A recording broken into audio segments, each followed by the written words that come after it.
kotini tukiwa na malilio yetu kwa sababu tukiwa tumegandamizwa na county government kwa kubomoa vibanda zetu, kutuacha tukiwa hatuna cha kufanya. Are individuals in government who want that land to take possession of that land to do the same business that these people are doing. And that is what we are going to court to challenge, that it will be unfair, it will be illegal to remove those ones who have been there for over 50, 60 years and bring those politically connected individuals to do the same business that is there. We are challenging the question of their removal without their public participation. They were never consulted.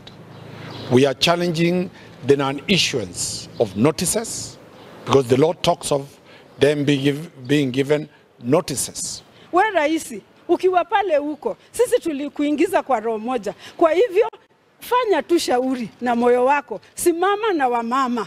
Simama na wamama. Wacha kuwavunjia vitu zao, wacha kuwasukuma. Sisi tulikuchagua na roho moja kusema kweli. Na wewe tufanyie kazi na roho moja. Tafadhali tunaomba. Tuko chini ya miguu yako. Mambo na fire station, nafikiria nilikuwa pale kwa chief, ikaletwa container 3. Ambapo machairman walifundishwa vile watafanya kazi hizo makontena 3 za fire station. Sasa moja ilikuwa Royal, moja ilikuwa kwa chief, moja ilikuwa huko 42. Sasa nashindwa hii fire station tena imekuja kutungoa. Nini imeleta? Kwa sababu fire station iwezi katungoa, itazimia wakina nani moto kama tayari sisi tumetolewa. Hakika tumekuwa tunapitia ugumu na mambo mazito. Sababu watoto wetu kama saa hii wengi wamefukuzwa shule sababu hatuna namna.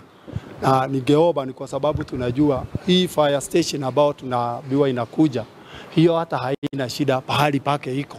Lakini wamekuja kuchukua sasa, waigilie sehemu yetu ili waweze kuuza.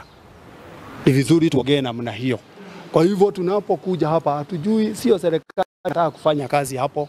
Kuna wale ambao wanafuatilia, ambao ni wanasiasa wanataka ili waweze kuwa wanauzia watu wengine. Kwa hivyo tunaomba tafadhali serikali yetu itusikie, turudishiwe mahali petu, ni kwa sababu hakika pale ndio tumelelea watoto, sisi tumelelewa tu bado mahali pale.